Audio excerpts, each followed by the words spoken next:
Добре, тъй като ние сме получавали във времето и особено свързано с тази финансова академия, която започнахме в началото на годината, получавали сме немалко въпроси, както по имейл, така и в социалните мрежи. А, и точно това е и целта на днешната сесия. А, Макар част от участниците да се присъединят малко по-късно, ние ще публикуваме запис за всички, които са проявили интерес към нашата академия.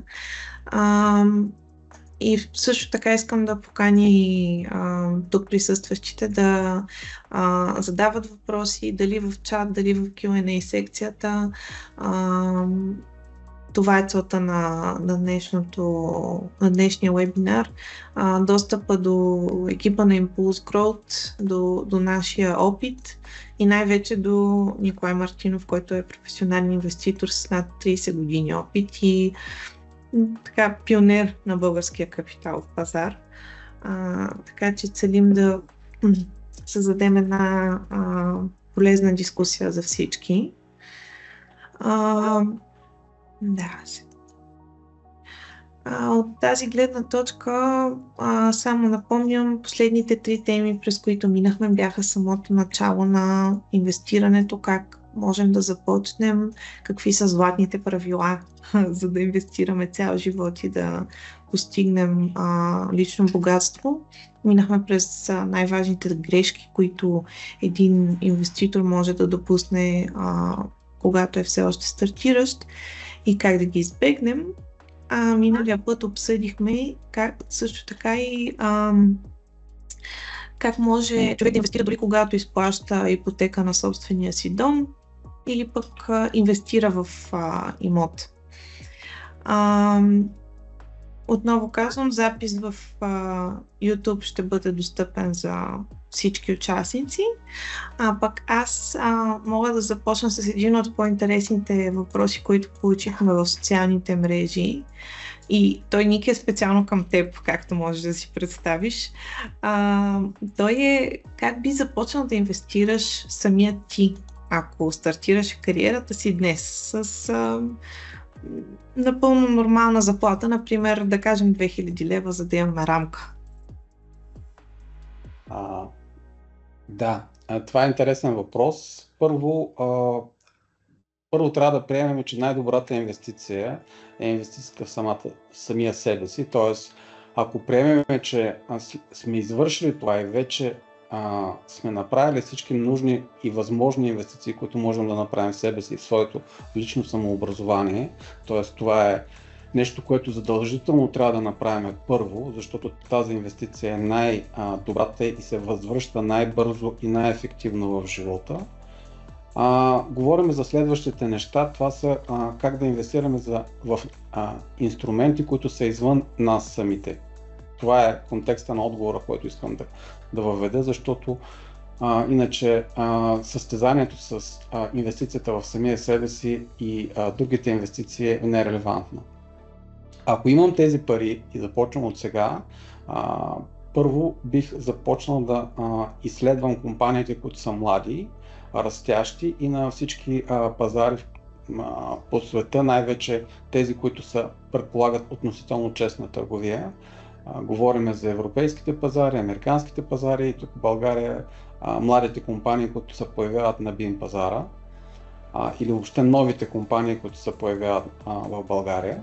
Тоест бих търсил млада, растяща компания, насочена към експорт и бих търсил компании, които не са открити от масовата публика.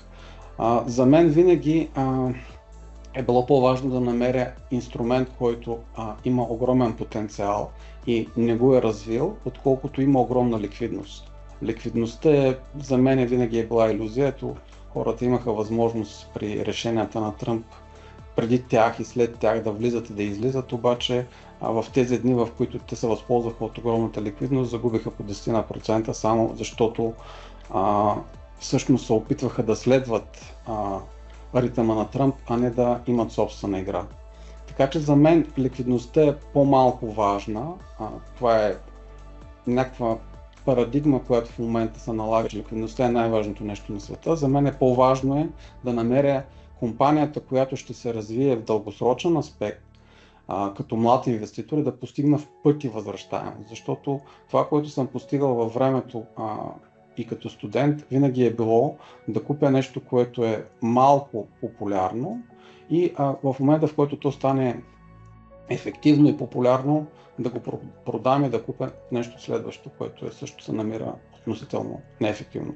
Тоест, тези 2000 лева би ги инвестирал, значителна част от тях бих редуцирал, както направих в древността, бих редуцирал всички излишни разходи, които не създават стойност за мен в бъдещето, до нула, колкото и трудно да изглежда, нали, на човек, който в момента е свикнал на всички видове изкушения. Бих инвестирал своето бъдеще в растящи иновативни компании, които са насочени към големи и незадоволени пазари. Такива компании ги има на всички пазари. Във всеки един момент съществува десетки компании, които са неоценени на големите пазари, включително и тук в България. Определено излиза от теб твоята същност на брокер и на една идея по-рисков играч, макар и много добре преценил риска и възможностите пред себе си. Това е и начина, по който самите ние успяваме да създадем стойност за нашите инвеститори. Тъй като това, което ти спомена като методология, е значително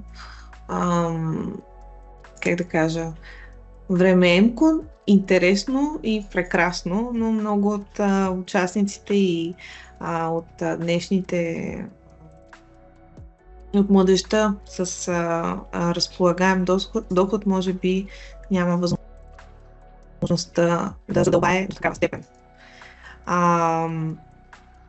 Моята първа инвестиция, само Криси да кажа, беше именно в размер на 2000 лева.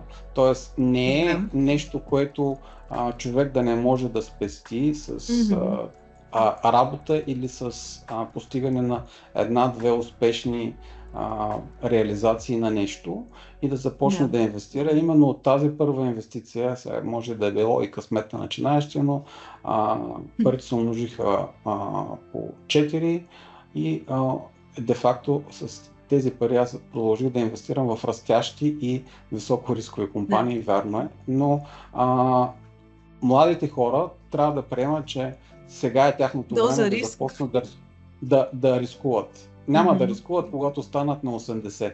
Въпреки всичко, Бъфет продължава да рискува, така че може би дори и това не е вярно. Да, абсолютно, и точно за хората, които пък и не са готови на чак такъв риск, разделяйки възможностите си на една-две растящи компании, ние създадохме Impulse Growth, за да е една цялостна кошница от растящи компании за неопитния или по-скоро не фултайм инвеститор. Следващия въпрос е малко обикновен. Той е как да открия инвестиционна сметка и какви документи са ми необходими. Аз реших да го включа като част от въпросите, които сме получавали във времето, защото си спомням и аз също колко страшно изглеждаше да трябва да си открия сметка, какви документи ще ми искат, колко време ще отнеме, нали, какви са разходите около откриването на една такава сметка, така че можем съвсем накратко да се спрем за участниците. Като цяло процесът е сравнително стандартизиран вече. Това, което е необходимо, е лична карта или някакъв документ за самоличност, но най-вече лична карта и номер на банкова сметка, от която ще постъпват пари, към която инвестиционният посредник ще връща пари. Това е с цел за избягване на измами, да не могат вашите средства, които се намират в инвестиционния посредник, да бъдат изпратени на някое друго лице. Тоест, това са двете неща, които са обичайно необходими да се направят с инвестиционния посредник. Т.е. представят им вашите данни по паспорт, които те са снимани и те си ги вкарват в тяхната система. И другото нещо, което добавяте е банкова сметка, с която искате този инвестиционен посредник или банка да оперира с вас. Да, до голяма степен вече са и дигитализирани процесите, което е чудесно. Това е пътя напред. Колкото по-малки са бариерите за отваряне на инвестиционна сметка, толкова по-лесно можем да отправим спестяванията си към продуктивни активи. И ръка за ръка с този въпрос върви и въпроса за таксите и комисионните. Какви са таксите въобще, които произлизат покрай търговията с акции? И тук може би можем да се спрем на факта, че по-често търговия също така налага и по-често взимане на предвид тези такси. Да, важно е да знаем таксите. Ако човек е настроен да търгува повече интрадей или в много кратки периоди, за тези хора по-добрите пазари са най-ликвидните, т.е. американския пазар. Там таксите са значително по-ниски, отколкото за европейска търговия. В България стандарт е от водещите посредници, които се занимават с ритейл, Елана, Еврофинанс, Карол, СИС и други, които имат. Стандартът е някъде около 0,5%. Т.е. това е възнаграждението, което се плаща на брокера през сключена сделка, но си има минимални изисквания, т.е. не могат да се правят много малки сделки, защото има минимална такса за обслужване. При ликвидните пазари това обичайно не е така. Там комисионните могат да бъдат значително по-ниски. И именно това понякога поражда пък склонността да се търгува твърде много, без истинска идея, по-скоро търгуване заради емоцията и заради участието в някакъв тренд. Да. Един от по-стратегическите въпроси е какво е необходимото време, което може да или е нужно да отдели един инвеститор, ако предпочита да инвестира главно в диверсифицирани инструменти. Говорим фондове, ETF-ове, инструменти като импулс, растеж и различни кошници за инвестиране. Тук именно се появява този елемент на времето, което се влага, когато инвестираш самостоятелно и когато купуваш кошници, за което се грижи някой друг. Спестяването е значително именно от гледна точка на това, че практически е нужно веднъж месечно да се провери развитието на продукта и дали той се движи в тенденцията, за която се очаква, т.е. дали инвестира по начина, по който най-вече се очаква. Това може да се проверява веднъж на 3 месеца, понеже в 3-месечните отчети, които публикуват компанията, се вижда дали компанията следва стратегията си, за която е заявила. Защото ние трябва да имаме два разреза на това как следим инвестицията. От една страна как я оценява пазара, но от друга страна какво тя действително прави. Тоест едното е фундамента, другото е сантимента. Сантимента в краткосрочен аспект е по-силен от фундамента, т.е. емоцията, когато пазара е нисходящ, побеждава резултатите на самата компания, но в дългосрочен аспект, когато човек инвестира дългосрочно за години, тренда си проличава и времето и стойността излизат най-отгоре.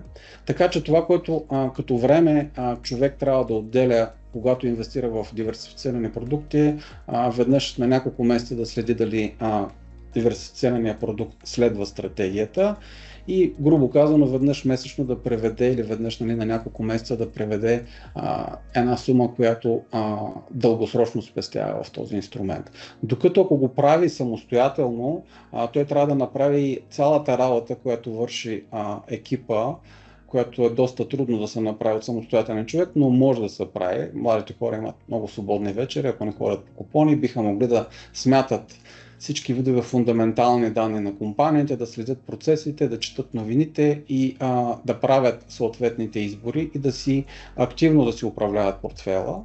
Но ако искат да наемат професионалист, добрият начин е веднъж месечно да се следи дали не се отклоняват от стратегията и веднъж или няколко пъти месечно да се правят преводи за покупка с цел постигане на средна цена, без да се гадае къде точно е пазар.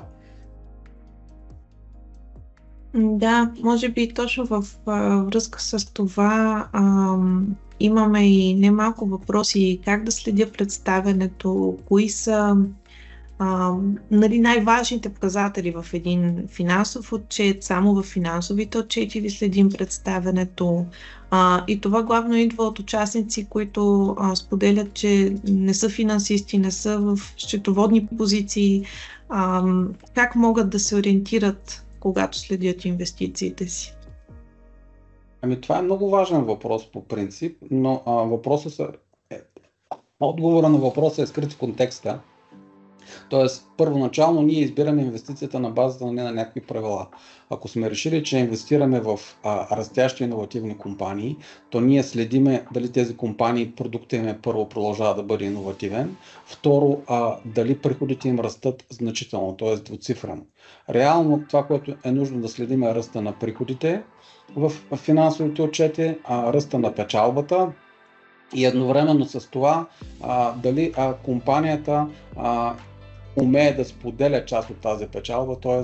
грижайки се за инвеститорите дали разпределя дивиденд и дали пред следващо увеличение на капитала се грижи за запазване на стойността на самите инвеститори. Това са ключовите неща. Но ако имаме друг инструмент, в който сме инвестирали, примерно в недвижими имоти, там следиме други показатели, които са важни. Тоест, според зависимост от избора, който сме направили в компанията, как инвестираме, ние следиме дали тя изпълнява тези неща и то базисните параметри. Винаги могат да се направят и анализатори по принцип се задълбават изключително много в критериите, които да следят задлъжнялост, парични потоци, честота на сделките, собствен капитал и много други неща. Но ключовото нещо, което трябва да се следи е причината, заради която сме влязли. Тоест, ако сме влязли заради растеж, имаме ли растеж? Постига ли компанията растеж на приходи, растеж на пазари, дали запазва иновативността си, това е в нашия случай. Във всички други случаи, просто причината, която сме вложили, трябва да бъде аудитирана и да бъде следена. И това е най-важното. Липсата на тази причина е достатъчна причина да излезем от инвестицията. Тук мога да добавя, че често по-качествените и истински загрижени за инвеститорите си емитенти организират често тримесечни или полугодишни срещи с инвеститорите, подобно на тези, които правим 4 пъти в годината с Импулс Растеж. Там има и човешкия фактор, в който се вижда и мениджмънта как комуникира с инвеститорите, колко е отворен към въпроси, как разсъждава и всъщност това, което не се вижда в финансовия отчет или това, което не е написано с изричен текст в доклада за дейността на компанията, често може да се види и по време на тези срещи. Така че за мен те са един от най-важния начин да следиш инвестициите си, ако те имат такава практика. Ники, мисля, че всъщност тук на участниците ще им е интересно да разкажеш как започна практиката и в най-ликвидната компания на БФБ, в Shelly Group, тъй като си спомням, че инициативата беше и... Инициативата е започнала доста отдавна. Ние презентираме Shelly, предишното му име Алтерко, още преди да стане публична компания. Ние започнахме да правим представяне пред инвеститорите с фаундъра първо в едни съкратени кръгове от инвеститори на едно място. Постепенно това придоби доста по-голям характер и вече беше неудобно да събираме толкова много инвеститори в малка зала. и заради това преминахме към по-технологичното решение, което, както се вижда при нас, чатбот се чупи, но въпреки всичко е много по-ефективно да насочиш информацията през един много по-широк канал, който е един вебинар, един публичен начин, по който много хора едновременно могат да се запознаят с фаундъра, а по този начин ние спестяваме време на него, за да може той да си върши работата и да създава стойност. Ние сме започнали да го правим това, може би вече над 10 години го правим с Алтерко и Шели.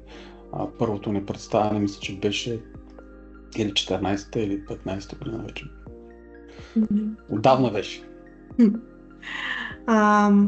Виждала съм и преди този въпрос, но и Елина в чата задава въпрос, който ние често насочваме нашите потенциални инвеститори.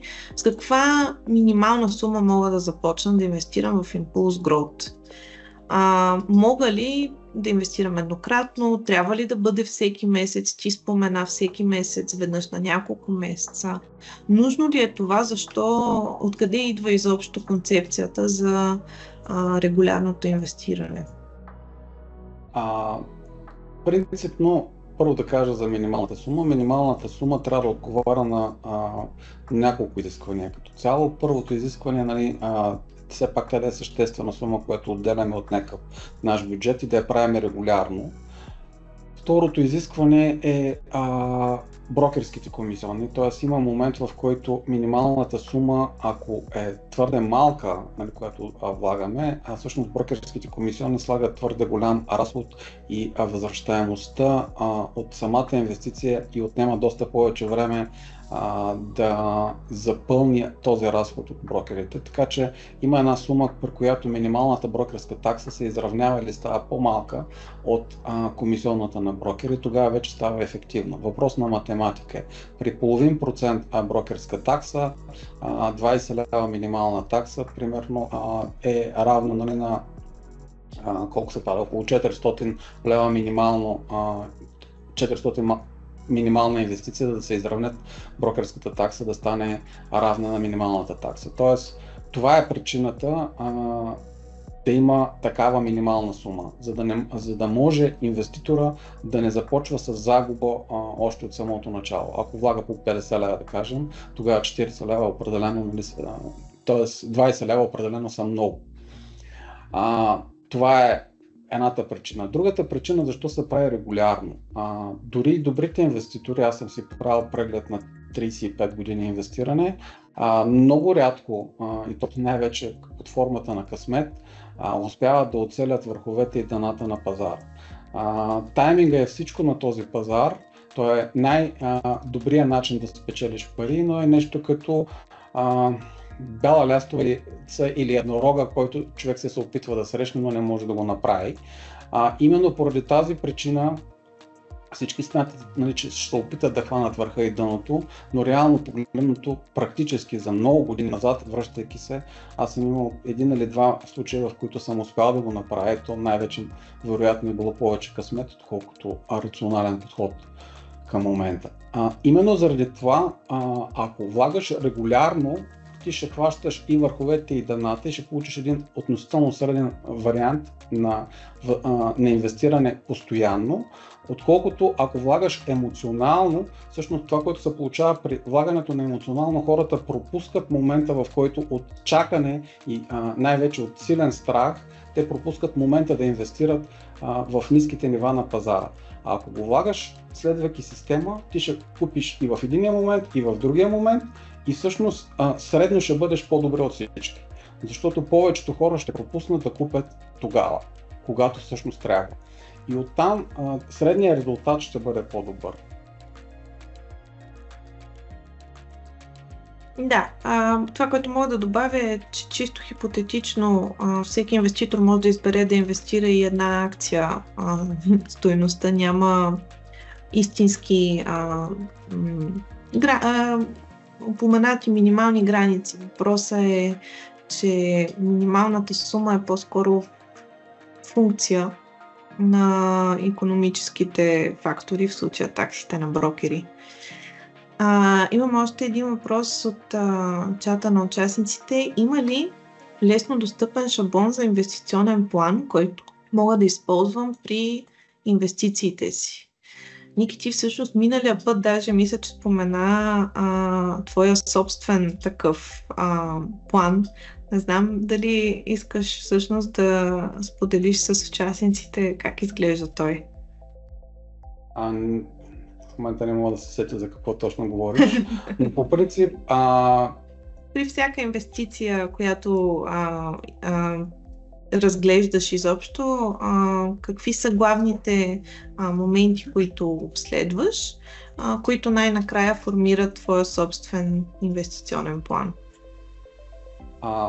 Принципно, като цяло това, което се стремя да проверя в една инвестиция, е първо дали тя е иновативна, защото погледнато 200 години назад и от как има капиталови пазари, иновацията носи доходност. Когато хората са започнали да инвестират в железниците, това са били едни от най-добрите инвестиции. Следващите инвестиции добри са били леките автомобили, компютрите, интернета. Всяко едно от тези неща във времето си е направил страхотни възвръщаемости за първите инвеститори. Именно поради тая причина всъщност търся неоценената иновация. Т.е. иновация, която пазара все още не е видял, или пък иновацията, която все още не е достигнала до максималния размер на пазара, който се търси. Защото, примерно, Тесла може да е иновация, но тя вече трябва да продава може би на Луната, нали? Защото вече на всички са си купили електрически коли, или поне голяма част от тях са си купили. По-интересната компания ще бъде някаква компания, която първа все още стои незабелязана от инвеститорите. Тоест аз първо търся неоценената иновация. Следващото нещо, което търся е, така да се каже, растеж, който предстои да се развива. Тоест, от една страна разглеждам дали това е индустрия, която има потенциал за двуцифърен растеж следващите 5-10 години. От една страна, от друга страна разглеждам дали самата компания вече е успяла да докаже, че прави такъв растеж. Тоест, търсим иновация, търсим растеж вътре вграден в компанията и извън от нея вграден в индустрията, в която тя оперира. Това са двете неща. Следващото нещо, което търсим е фаундър, който е харизматичен и успява да накара хората да го следват и да развиват тази индустрия, защото каквито и пари да сложим на масата, те няма да се увеличат, ако няма хора, които да се грижат за тях. Хора, които отговарят поне на 3 изисквания. Те трябва да бъдат фокусирани, коректни и компетентни. Защото липсата на което и да е от тях може да умножи парите по нула. Тоест един некомпетентен човек ще направи много повече разходи и фирмата няма да успее, независимо, че идеята е добра. Един нефокусиран човек би правил няколко неща едновременно и парите пак няма да стигнат, които се печелят от индустрията, независимо от всичко, защото това също губи пари и естествено един некоректен човек просто ще открадне парите и ние нищо няма да спечелим. Ключовото нещо, което винаги сме търсили е знаци дали фаундър може да дели на повече от едно. Тоест дали е склонен да раздели печалбата с другите хора. Това е ключово нещо, което търсиме. Тоест, търсиме фаундър, който да отговаря на определен списък от изисквания. Те бяха най-грубите и най-тежките, но има и още. Нали, смисъл, още, които са потвърдени от над 35 годишен опит с всевъзможни видове фаундъри и създатели на компании, които са проблясквали на небосклона тук на българския капиталов пазар и са изчезвали. И знанието от това, което сме видели по пътя, нали, всъщност ни помага да селектираме такъв фаундър, който ще постигне целта на бизнес модела. Другото нещо, което търсим е екип, който го следва, който да е компетентен поне колкото него. Защото нито един човек не е постигнал нищо сам. Нали? В древността още, нали, хората са разбрали, че не могат да победят съблезавите самички и затова са били, винаги са ловували заедно. Тоест фирмите по същия начин те излизат навън да създават стойност или да ловуват стойност от общия пазар, именно заедно с екипи. Тоест ние трябва да имаме тези 4 неща, вътре в компанията. И последното, пето нещо, което го липсва по нашата земя, именно свободния кеш. Тоест компаниите, които успяват тук в района, са тези, които фаундърите им успяват да привлекат кеш, който да им позволи да скалират по-бързо, отколкото останалите. Тоест, това са петте неща, които грубо казано търсят. Нали? Иновация, растящ пазар, лидер, който заслужава доверието и екип, който да го следва, плюс достатъчно кеш, за да се сбъдне идеята. Защото в самото начало, както се вижда много пъти тук при нас, голяма част от компаниите не успяват, макар да имат страхотни идеи, не успяват да си реализират идеята, защото няма достатъчно парично покритие. И докато всички тези фактори са на лице, инвестицията е все още в портфейла. Да. Имаме и един по-интересен според мен за участниците въпрос, който също често виждаме, но тук са включени няколко вида алтернативни активи. Въпросът е какво мислим за златото, за криптовалутите, за P2P платформи. Как ги виждаш ти, Ники? Тези неща също в своето пазарно присъствие имат своята полза. Аз лично не ги практикувам, защото предпочитам да инвестирам в живи компании, т.е. да инвестирам в екипи, които имат силата и възможността да се променят. Защото живеем в един постоянно променящ се свят и само хората, които адаптират своята стратегия към реално съществуващата възможност, продължават да печелят пари. Тези активи, криптото, златото и какво беше другото? P2P платформи, peer-to-peer lending. Да, то е малко по-различно. Това е форма на дълг. Значи, първите две, златото и криптовалутите, всъщност са функция на две неща. На това, че правителствата от край време печатат пари, т.е. това са защити срещу инфлацията. Това не са инструменти, които създават стойност сами по себе си. Това са инструменти, които създават стойност, защото правителствата крадат стойност. Грубо казано, понеже правителствата отнемат стойността на спестителите, това е някаква форма на защита спрямо световните правителства, които винаги ще се опитват да направят повече обещания, отколкото могат да изпълнят, съответно ще създават инфлация. И тези два инструмента са предимно защита срещу инфлацията и инструмент, който управлява страховете. Тоест, докато компаниите, в които инвестираме, са проактивни частни валути, грубо казано, които се емитират от екипа и от фаундъра, плюс бизнес модела. И ако тези бизнес модели се развиват и създават стойност от тези ключови компоненти, които казах, екип, фаундър, бизнес модел, голям пазар, те всъщност стават все по-силни и създават много по-голяма стойност, отколкото златото или криптото. Криптото успя да създаде голяма стойност, просто защото е един много хубав маркетингов продукт и той ще продължи да съществува за мене, защото той е, така да се каже, ефективен начин за овладяване на именно тези две неща. Защита срещу печатането на пари на правителствата и защита срещу някаква форма на страх. Но той сам по себе си не расте. Той е лимитиран до 20 милиона единици, които са издадени и оттам нататък тези единици са постоянни. Именно поради тая причина те не влизат в нашата стратегия. Ние инвестираме в неща, които са живи и растат. Докато тези два инструмента не са живи и не растат. Тоест, ако имаш 1 тон злато, както казва Бъфет, след 100 години пак ще имаш 1 тон злато. Докато четвъртия peer-to-peer платформите, това са форми на инвестиране в дългове, като можеш практически частично да платиш, да купиш парче от нечий дълг, което е лимитиран инструмент. Причината да не искам да инвестирам в такива инструменти е, че те имат лимит отгоре.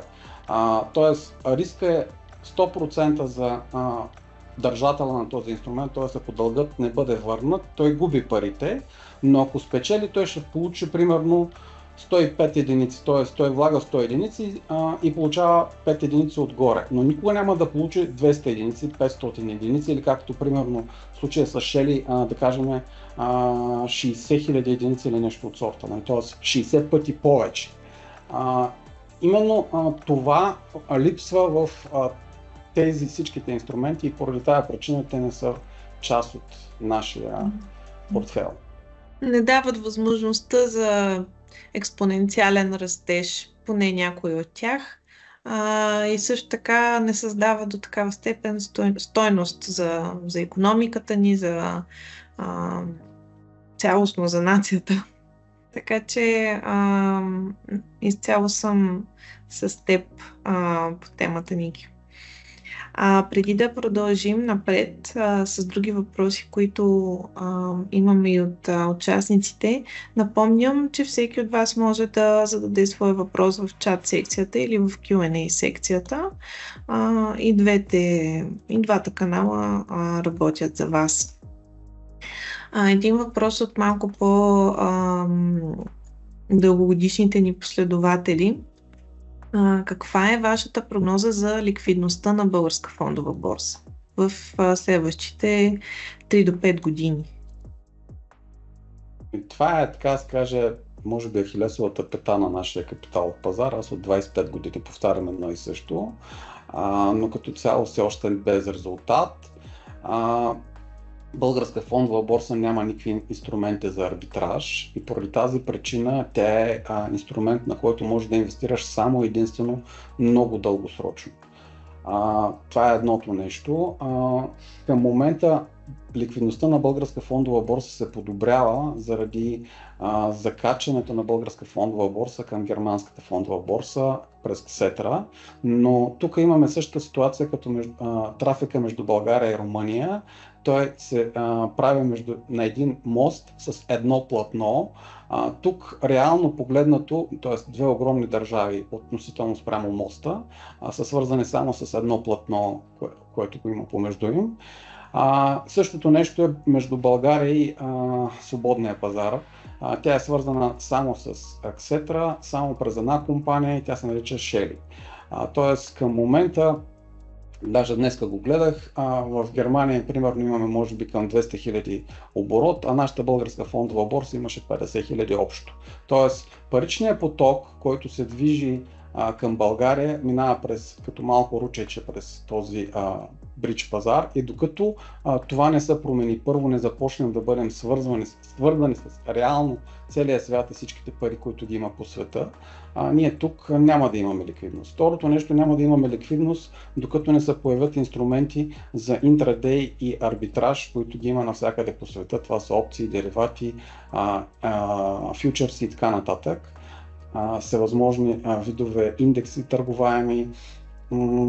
Всичко това го няма при нас и има редица причини, поради които го няма, но те създават огромната ликвидност, която има на Запад. Ако на американския пазар махнеш търговията с всички видове инструменти, деривати и така нататък, търговията им драстично ще намалее, най-вероятно между 10 и 100 пъти, като обеми. Ще намалее. Това естествено изглежда като някакъв абсурд, защото никой не би си помислял да направи такова нещо при тях. Но при нас този абсурд го живеем вече 25 години. И реално какво би могло да се случи при нас? Първо ще започне да се разширяват различните видове сегменти. Започваме от по-малките компании. BIM пазара ще продължи да създава компании, макар и високо рискови. А от друга страна, бридж пазара също ще започне да привлича някакви компании, които са по-големи и доста по-стабилни, които да могат директно да отидат на Ксетра. Така че ликвидността ще се подобрява и с добавянето на инструменти в следващите 3 до 5 години ликвидността със сигурност ще расте, но това ще бъде функция само единствено на тези неща. Добавяне на инструменти и добавяне на свързаност. Тоест, имаме ли промяна в инструментите и свързаността, ще имаме и промяна в ликвидността. Главно движени от разнообразие и качество на новите емитенти, а от към свързаността как могат нашите участници да се държат информирани относно тази свързаност. Също така, мисля, че е хубаво и да дадем малко картина какво е Евробридж, така, тъй като често в разговори ми се случва да видя, че аудиторията не винаги е запозната с концепцията за този сегмент. Най-просто казано, имаме към момента една компания, но това би могло да бъде всяка една друга по-голяма българска компания, която се търгува едновременно, буквално едновременно в Германия, което пък е пазар, на който могат да търгуват всички от света, и в България. В момента през сетрът в Шели влизат израелски, германски, американски, английски инвеститори. Даже това, което сега забелязах, е, че в едни отчети, които разполагаме, че всъщност имаме третата борса, в която имаме ликвидност на Шели, е London Stock Exchange, което просто поради някаква причина, че съвместно по някакъв начин търгуват заедно с Цетра. Този инструмент, който е качен Шели, вече имаме ликвидност, която е относително по-добра от Франкфурт, която беше последните години преди да се качим на Цетра. Тоест Франкфурт вече е четвърти пазар като ликвидност, а Лондон Stock Exchange е по-ликвидния трети пазар на Шели. Тоест, добавяме ли свързаност на български компании, които да се търгуват едновременно в централна, т.е. първо техните акции се намират в европейски клиринг и в нашия клиринг, те се местят свободно в рамките на деня и едновременно с това те се търгуват на двата пазара, което пък поражда възможности за арбитраж и привличане и преместване на капитали от България към света. И обратното. Да. От Валери получаваме въпрос, свързан повече с нашия вид инвестиране. Той попита какво е текущото разпределение на инвестициите ви между различните сектори и има ли сектори, които приоритизирате? Текущото разпределение като цяло, ние инвестираме в растящата част на българската икономика. Ние сме малко по-генерални инвеститори, т.е. инвестираме в, може би, и ограничения са ни до около 70% на българската икономика, което изключват само недвижими имоти, банки и примерно крипто. Тоест, ние инвестираме в неща, които добавят растеж на българската икономика. Като цяло силно сме фокусирани в по-технологичните компании, компаниите, които имат технологична иновация, но имаме и компании, които не са съвсем технологични, но въпреки всичко показват значителен растеж. Преразпределението, в което искаме да направим и да насочим акцента в следващите няколко години, са две. Ще намалим значително младите компании, защото в България екосистемата не толерира много инвестирането в този сегмент. Тоест екосистемата ни за инвестиране в млади технологични компании, които не са показали резултати,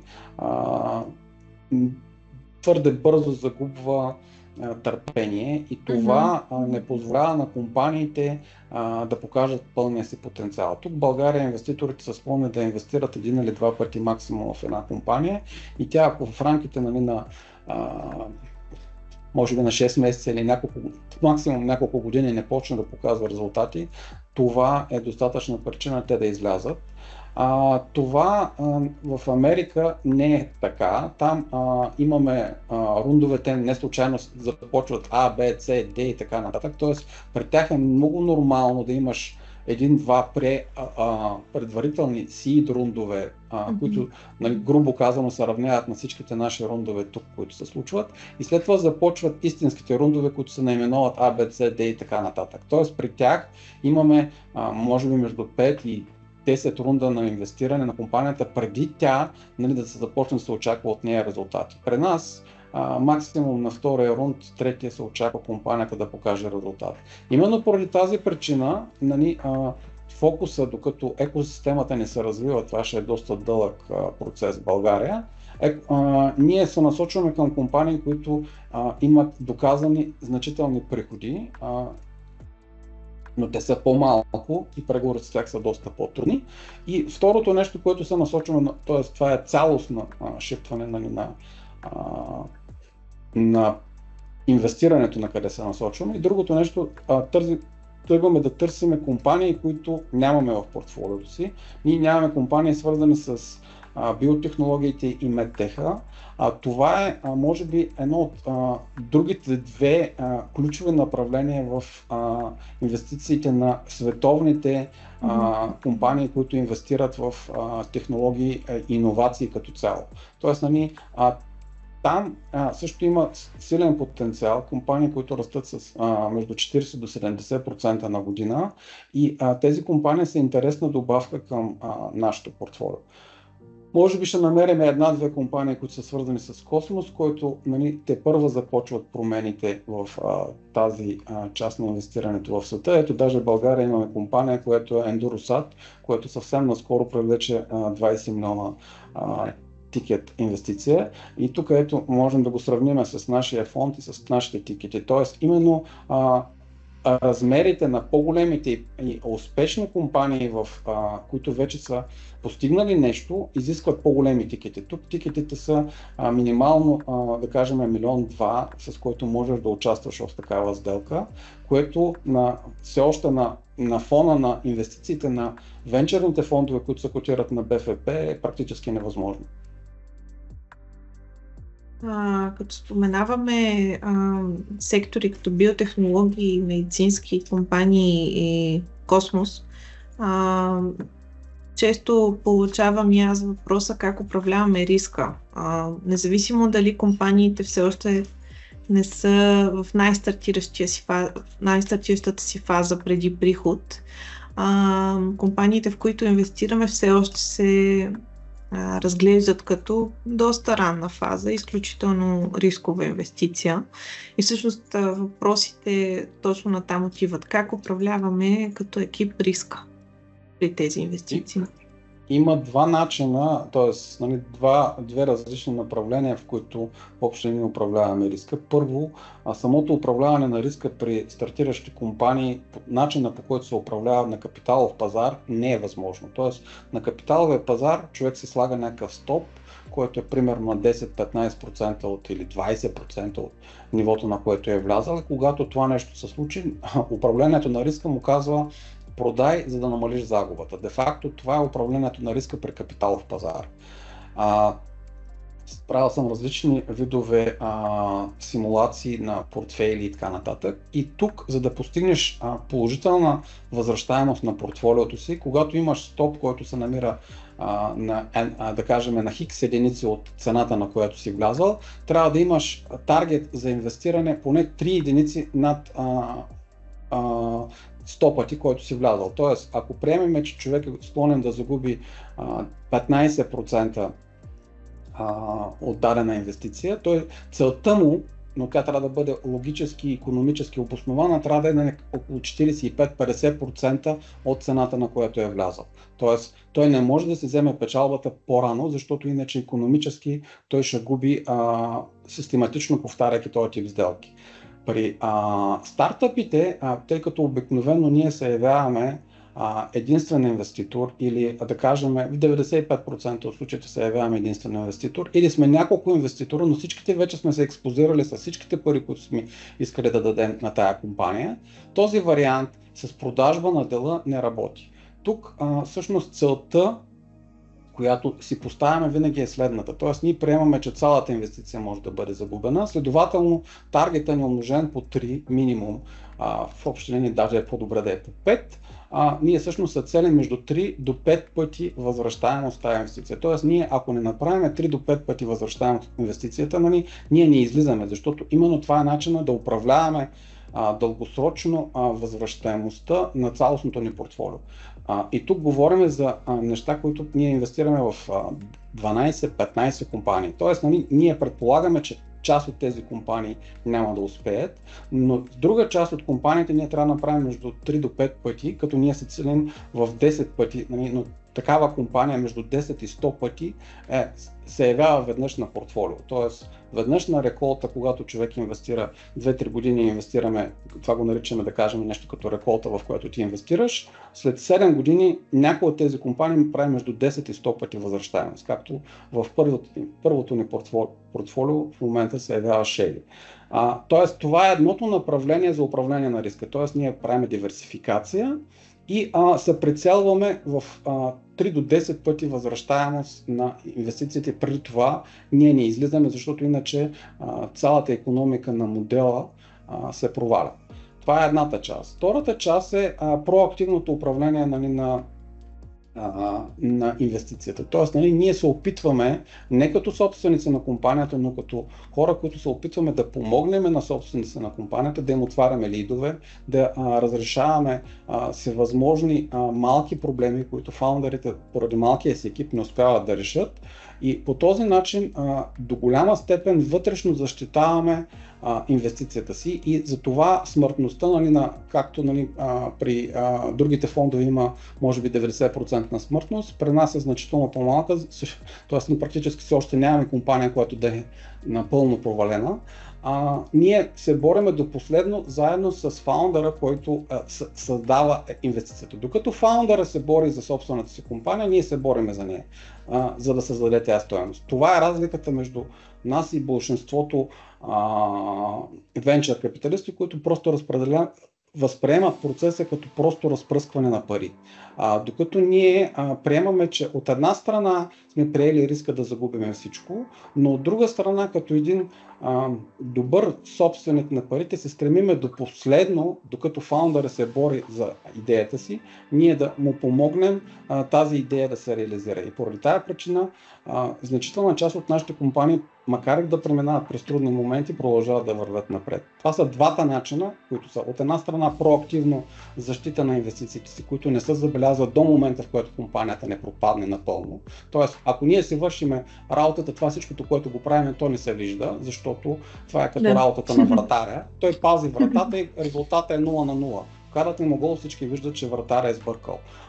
Но до тогава, нали, всъщност може 88 минути или 89, той да е пазал вратата суха. И това всъщност да не се забелязва. Тоест, нали, това е част от начина, по който ние се борим, за да защитим инвестициите. От една страна поставяме си много високи цели за възвръщаемост, за да може риска от 100% загуба да бъде компенсиран от възможността от 300 до 1000 пъти 1000% възвръщаемост. От една страна, от друга страна, проактивно се работиме за компанията, много от тези рискове просто да не се случат. Всички рискове, които са неизвестни, които можем да ги предвидим, нали, ние се опитваме да ги спрем. Да. И ако можем изобщо да екстраполираме, тъй като нашата инвестиционна философия е доста по-активна и детайлна, то управлението на риска на ниво начинаещ инвеститор би могло да бъде достатъчно митигирано с добра диверсификация и избягване на грешките, които споменахме във втория ни вебинар.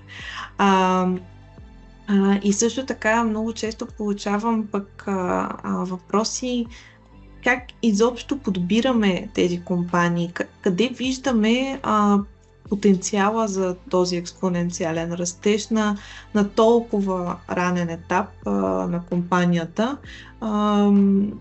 Дори сега, когато инвестираме на етап генериране на приходи, за много хора това са едни изключително млади компании. Как го виждаме, Ники? Това е също важен въпрос, който бих казал, че това отношение опита помага. Тоест, има много ситуации, в които, нали, аз имам дежавю. Тоест, виждам фаундър, виждам неговото поведение, виждам какво прави и връщайки се 20 години назад, виждам, че някой друг, който също е успял, е правил нещо подобно.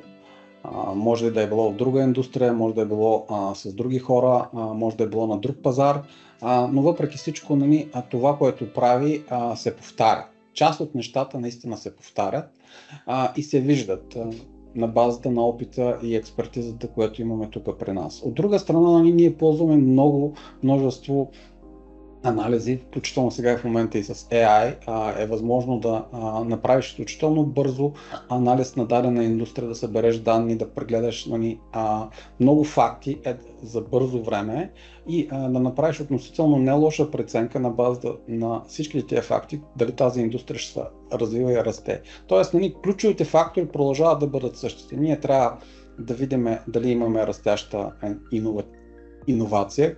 За мен иновацията е правенето на нещо поне 10-кратно пъти по-добро, по-бързо, по-евтино, по-ефективно,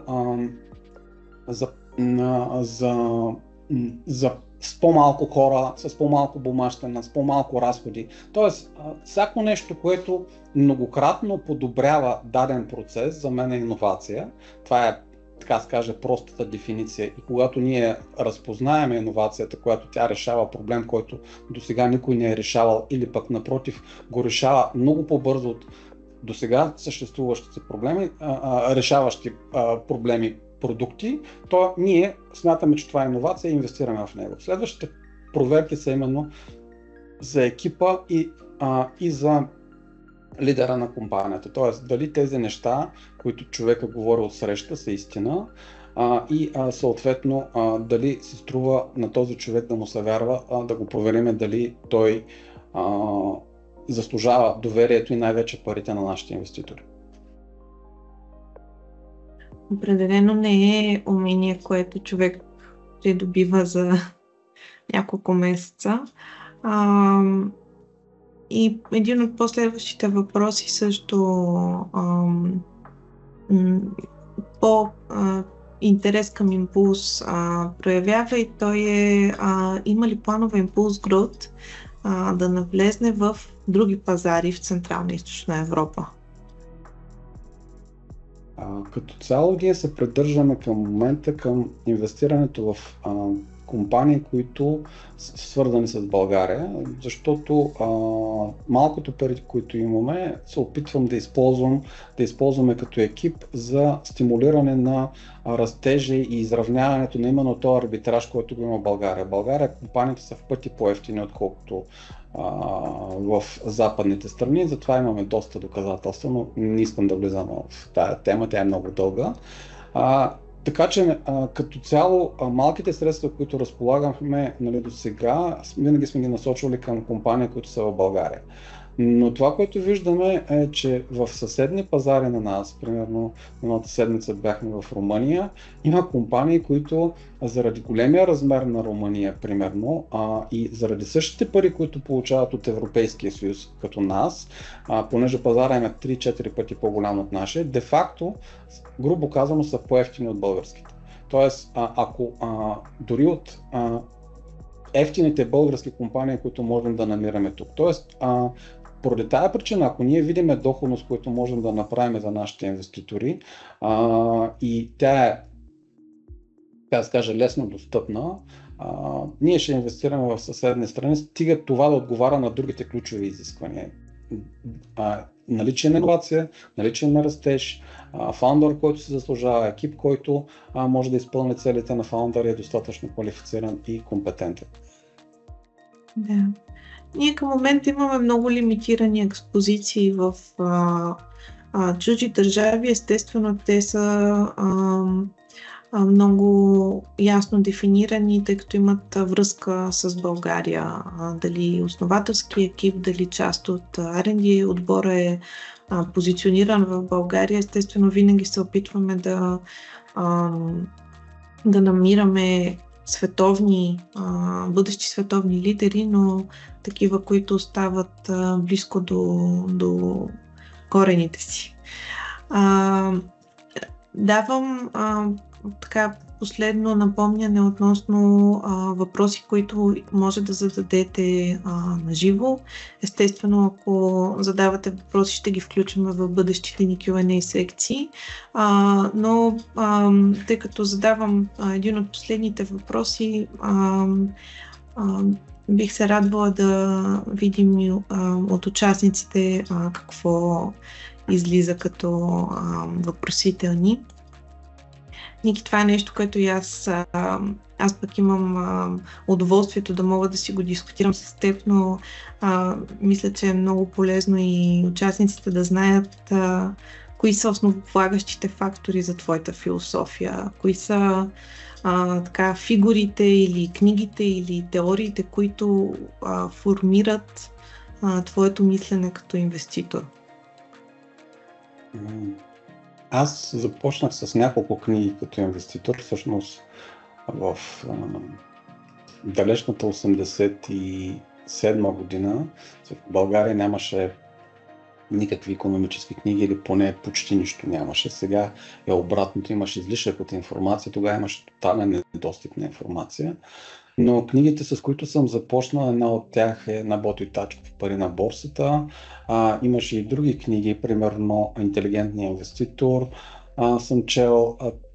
След това имаше една много хубава книга, на която автора не мога да се сетя, но се наричаше "Правило номер 1", която беше много просто обясняваше модела на инвестиране и как да се търси успех от инвестиране с акции.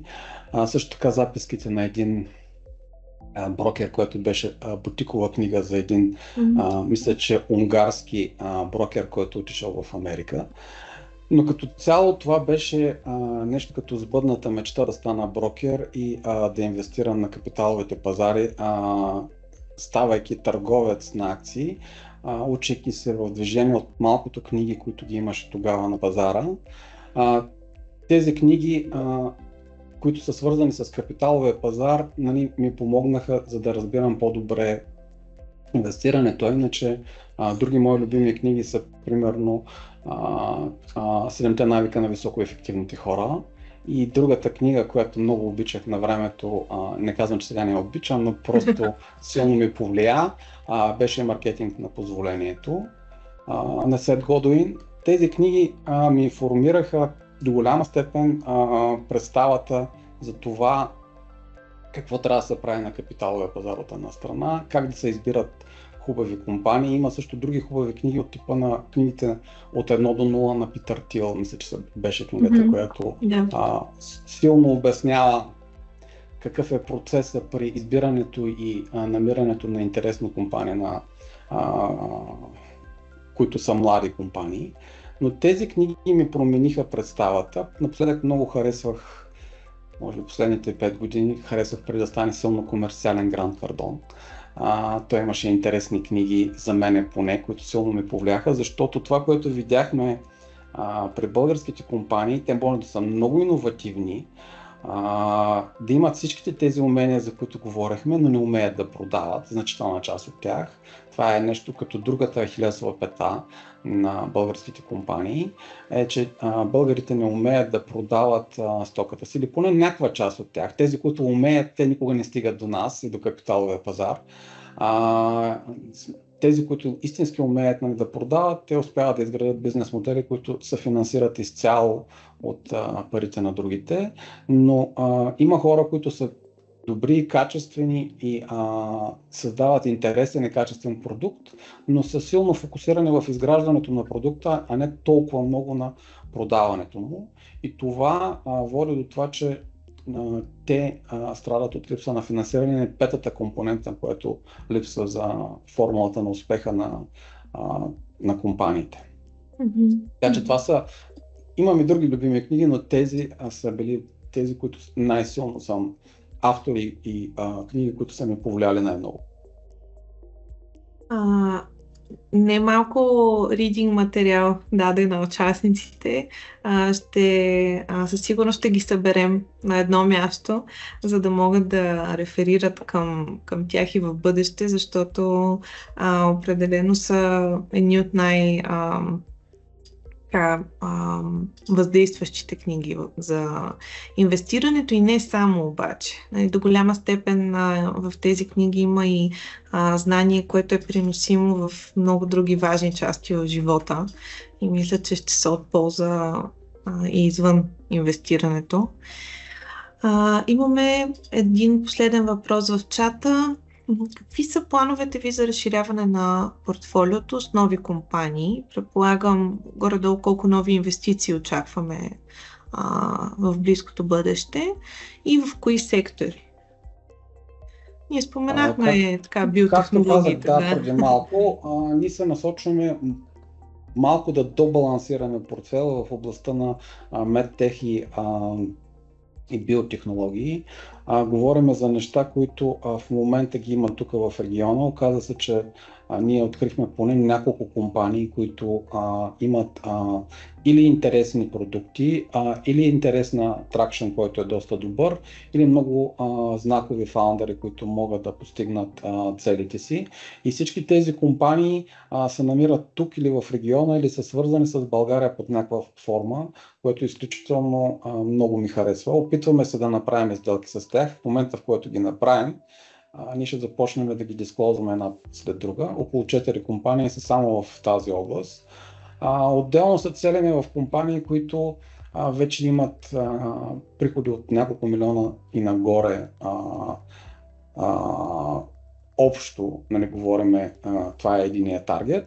Също така ще търсим и някакво подобрение, тъй като нашето портфолио, както има растящи иновативни компании, така има и по-зрели пак растящи компании, които носят дивиденти. Тоест, търсим и намираме такива компании в България, които са склонни да се качат на капиталов пазар, да разпределят дивиденд и да растат заедно с големия пазар вече. Нали, те растат доста по-бавно, защото говорим за компании са, да кажем, стотици милиони приходи. Тези компании растежа им е вече доста по-умерен, но въпреки всичко побеждава ръста на икономиките на Европа и също са интересни за нашите инвеститори, за мен лично. Компания, която разпределя дивиденд и расте. Имаме такива компании като Speedy, като Българска фондова борса, говоря в портфолиото си. Смятаме да добавяме и други такива компании в този сектор, но ще ги обявим, когато ги направим, защото в крайна сметка всички тези неща подлежат на договаряне и преговори до последния момент нищо не е сигурно. Още един въпрос от участниците. Какво очаквате от венчър пазара в България и света краткосрочно? И втори въпрос, насочен към Импулс. Предвид цената на акциите на Импулс, как смятате да действате при успешно или неуспешно увеличение на капитала? Разкажете повече за краткосрочните и средносрочните цели на Импулс. Това са два различни въпроса. Ще започнем с първия. Какво очаквам за венчър пазара? По принцип по света слиза надолу в оценките. Тоест, ако преди имахме едни много силно завишени оценки на компаниите, като всеки следващ инвеститор даваше все по-висока оценка, само и само за да може да се включи в сделката, сега настъпи някаква форма на отрезвяване на този сегмент и оценките се намалиха, но това говорим за върховите оценки на върховите пазари. Тук България в района като цяло това не е толкова значение, защото ние сме между 5 и 20 пъти по-малко финансирани целия регион, отколкото общо европейското или дори пък ако отидем на американското още повече ниво. Тоест ще има световните венчър пазари ще занижат оценките краткосрочно. Това е, което го виждам към момента. В България какво се случва? В България имаме следния момент, че голяма част, може би на 90% от парите, които постъпват в този сегмент, са европейски или свързани с държавата. Тоест, говорим като количество пари. А в България процесът в момента е спрян от някакви обжалвания на компаниите, които трябваше да разпределят пари. И именно поради тази причина този процес, който трябваше вече да е започнал, може би от преди половин година, първо административно се забави, сега административно го обжалват. И може би преди края на годината ще бъде приятно изненадан, ако тези фондове по някакъв начин започнат да оперират. И за това българският венчър пазар е под много силен натиск в момента, защото всъщност държавните пари ги няма. Европейските фондове, които оперират в региона, нямат мандат да инвестират в България. те имат мандат да инвестират в целия регион и България е просто една от всичките компании, държави, в които могат да вложат. Точно поради тази причина недостига на пари в региона вероятно ще се засили. Може би в следващите 6 месеца, дори една година, ще имаме дефицит на пари в тая посока. Тоест, ако говорим за оценките по света ще намалеят, притока на пари в региона вероятно ще се занижи и т.е. ще има от инвеститорска гледна точка, от моя гледна точка ще имаме по-добри сделки за правене, но по-трудни, защото ние сме сами. Тоест, ако няма кой да поеме сделката по-нагоре и да направи следващия етап и изкачване на компанията по-нагоре, защото младите компании се нуждаят в един 5-7 годишен период, даже 10 годишен период от непрекъснато на няколко години влагане на нови средства, растежа на тези компании ще се забави. И поради тази причина от една страна е по-изгодно сега, защото цените ще са по-ниски, но риска всъщност де-факто се увеличава, защото ти ще го правиш сам без партньор. Така, това беше едната част на другото успешно и неуспешно увеличение на капитала на Импулс. Тук за мен въпросът е по-скоро принципен.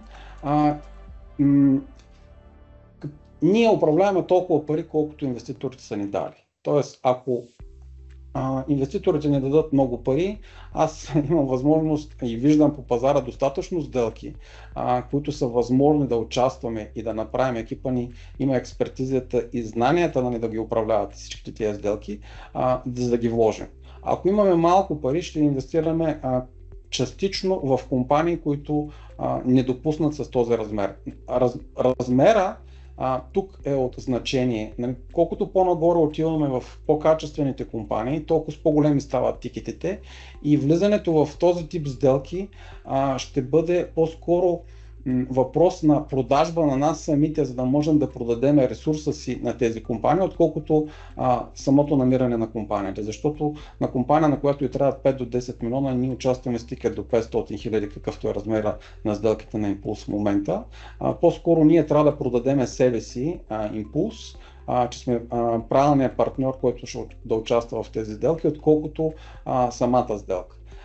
С времето това ще се променя, но към момента завоени към по-едри компании ще изисква ние да се съобразяваме с изискванията и модус операндито на другите инвеститори, а не на нас. И ние ще търсим възможно най-близкото приближение на процесите, които следват другите, към нашите. Няма да можем да налагаме всички наши правила, както беше до сега с различни компании, но ще търсим възможно най-близкото приближение към инвестиране в това. Тоест ние ще управляваме парите, които ни пазара ни даде, защото ние разбираме, че пазара ни е малък, изпитва страхове от световната криза, развитието на тези неща, които ние също очаквахме, ръст при цената на Шели все още не се случва, ръст при цената на българска фондова борса все още не се случва, нямаме хидродженера качена на борсата и всъщност имаме един спад на целия венчурен пазар като цяло, т.е. няма как да покажем и revaluation, т.е. различна преоценка на наши компании, защото имаме спад на оценките като цяло по принцип и спад на парите като цяло по принцип изцяло в България. Тоест в района в момента има изключително много малко пари, това ще се вижда в следващите месеци. Така че ние ще действаме според обстановката, ще търсим възможно най-добрите сделки с възможно най-малкия риск и ще се насочим към компании, които решават два проблема за мен в момента. Да си подобриме портфолиото в областта на медицинските и биотехнологичните компании, които имаме дефицит, а там има голяма доходност в бъдеще.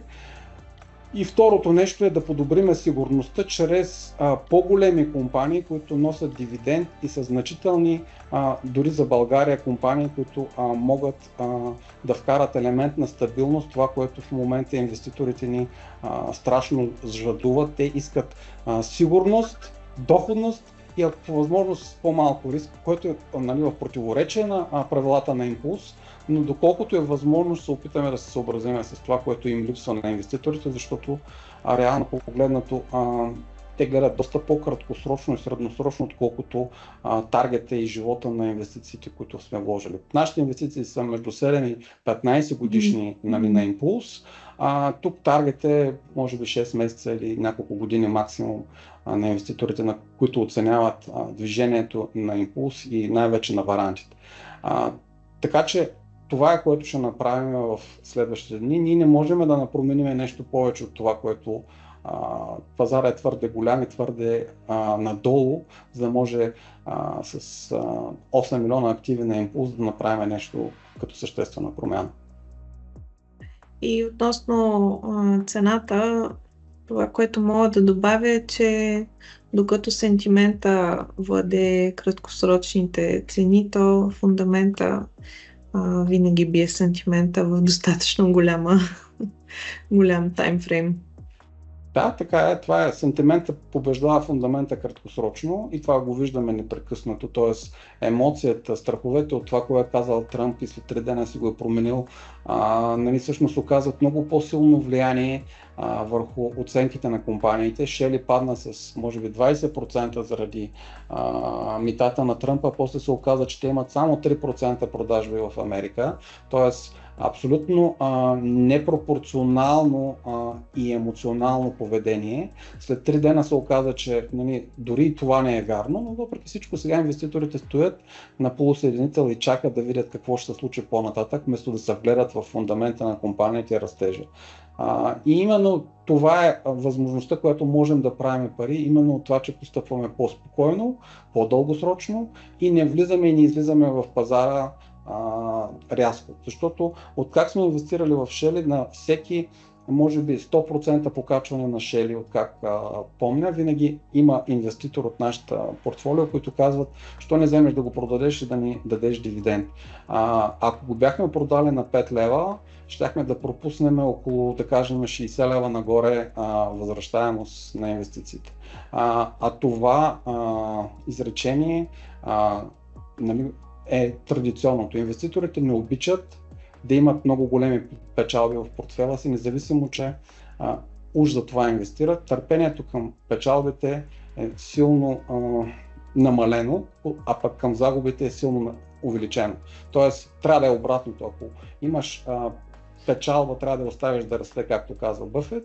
Ако имаш загуба, в момента, в който тя стане над твоите ограничения или излезе от правилата, на които ти си влязал, трябва да я вземеш независимо от всичко. Тоест, трябва да имаш дисциплина да следваш тези неща, но е доста трудно на емоционалните пазари, на които живеем сега, но те винаги са били емоционални, просто сега сме много повече информирани. Абсолютно. Благодаря на всички, които се включиха с въпроси. Ще ви очакваме и в следващите издания, както и следващите сесии въпроси и отговори. Целим да скъсим дистанцията и да създадем полезна дискусия за всички. И единствено мога да ви пожелая чудесна седмица и до скоро!